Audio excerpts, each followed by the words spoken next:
नमस्कार दोस्तों, आपका हमारे चैनल में स्वागत है। नवरात्रि द्वितीय दिवस माँ दुर्गा के दूसरे स्वरूप श्री ब्रह्मचारिणी जी की उपासना विधि, फल एवं कथा। माँ दुर्गा का दूसरा रूप ब्रह्मचारिणी है। यहाँ ब्रह्मचारिणी का तात्पर्य है तपस्चारिणी। इन्होंने भगवान शंकर को पति रूप में प्राप्त करने के लिए घोर तपस्या की थी, अतः ये तपस्चारिणी या फिर ब्रह्मचारिणी के नाम से विख्यात है। नवरात्रि के दूसरे दिन इनकी पूजा और अर्चना की जाती है, जो दोनों कर कमलों में अक्षमाला और कमंडल धारण करती है। वे सर्वश्रेष्ठ माँ भगवती ब्रह्मचारिणी मुझ पर अति प्रसन्न हो। माँ ब्रह्मचारिणी सदैव अपने भक्तों पर कृपा दृष्टि रखती है एवं संपूर्ण कष्ट दूर करके अभिष्ट कामनाओं की पूर्ति करती है। देवी दुर्गा का यह दूसरा रूप भक्तों एवं सिद्धों को अमोघ फल देने वाला है। देवी ब्रह्मचारिणी की उपासना से तप, त्याग, वैराग्य, सदाचार, संयम की वृद्धि होती है। माँ की कृपा से मनुष्य को सर्वत्र सिद्धि और विजय की प्राप्ति होती है तथा जीवन की अनेक समस्याओं एवं परेशानियों का नाश होता है।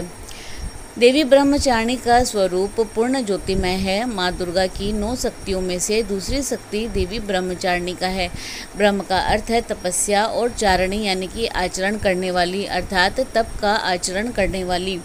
माँ ब्रह्मचारिणी शांत और निमग्न होकर तप में लीन है। मुख पर कठोर तपस्या के कारण अद्भुत तेज और कांति का ऐसा अनूठा संगम है जो कि तीनों लोकों को उजागर कर रहा है। होता है देवी ब्रह्मचारिणी साक्षात ब्रह्म का स्वरूप है, अर्थात तपस्या का मूर्तिमान रूप है। इस देवी के अन्य कई नाम हैं, जैसे कि अपर्णा और उमा। इस दिन साधक का मन स्वाधिष्ठान चक्र में स्थित होता है। इस चक्र में अवस्थित साधक माँ ब्रह्मचारिणी जी की कृपा और भक्ति को प्राप्त करता है। माँ ब्रह्मचारिणी की पूजा विधि। सर्वप्रथम आपने जिन देवी देवताओं तथा गणों एवं योगिनियों को कलश में आमंत्रित किया है, उनकी फूल, अक्षत, रोली, चंदन से पूजा करें। उन्हें दूध, दही, शर्करा, घृत और मधु से स्नान कराएं। देवी माँ को पंचामृत से स्नान कराए। फिर भांति भांति से फूल, अक्षत, कुमकुम, सिंदूर अर्पित करें। देवी माँ को जवा के फूल तथा कमल के फूल अर्पण करें। इसकी माला चढ़ाएं। प्रसाद और आचमन के बाद पान सुपारी भेंट करें। प्रदक्षिणा करें। घी और कपूर मिलाकर देवी की आरती उतारें और अंत में क्षमा प्रार्थना करें। क्या चढ़ाए? प्रसाद।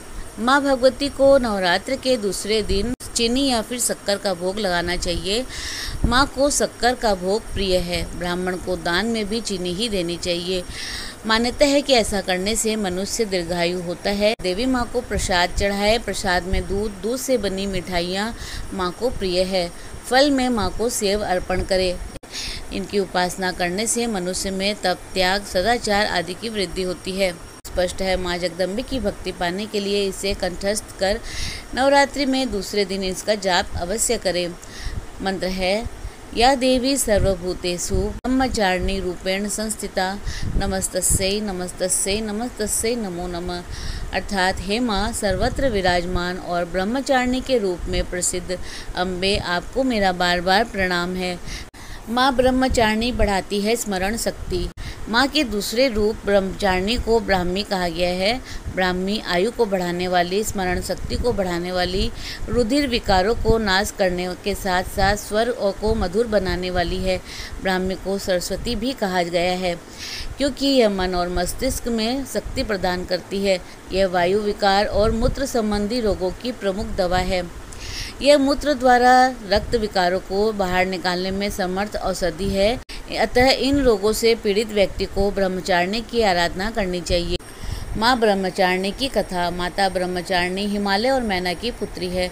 इन्होंने देवर्षि नारद जी के कहने पर भगवान शंकर की ऐसी कठोर तपस्या की, जिससे प्रसन्न होकर ब्रह्मा जी ने इन्हें मनोवांछित वरदान दिया, जिसके फल स्वरूप यह देवी भगवान भोलेनाथ की बामनी यानी कि पत्नी बनी। इस कठिन तपस्या के कारण इन्हें तपस्चारिणी अर्थात ब्रह्मचारिणी नाम से अभिहित किया गया। 1000 वर्ष तक इन्होंने केवल फल फूल खाकर बिताए और 100 वर्षों तक केवल जमीन पर रहकर साग का निर्वाह किया।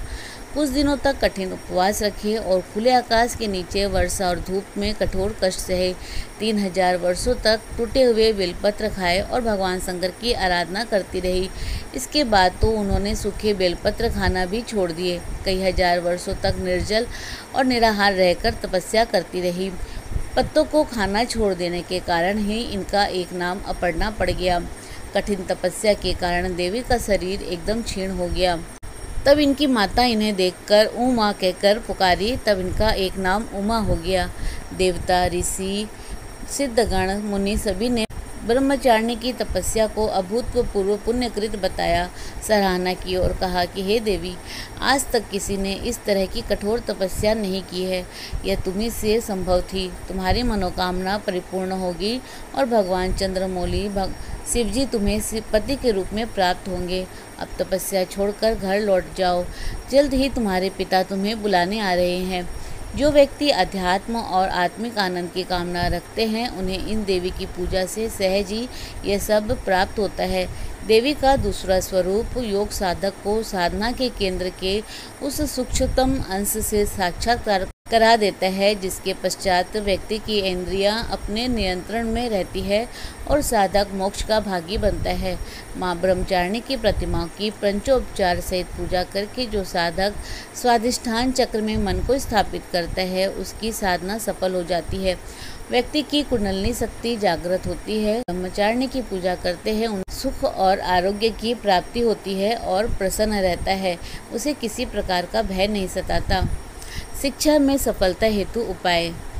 यदि विद्यार्थी को शिक्षा में परेशानी आ रही हो, स्मरण शक्ति कमजोर हो, पाठ याद नहीं होते हो, तो यह उपाय करके देखिए। गुरुवार के दिन 5 पीले पेड़े अपने ऊपर से 7 बार उसार कर 7 बार ओम ऐं क्लीं ह्रीं श्रीं इस मंत्र का जाप करके गाय को खिला दे।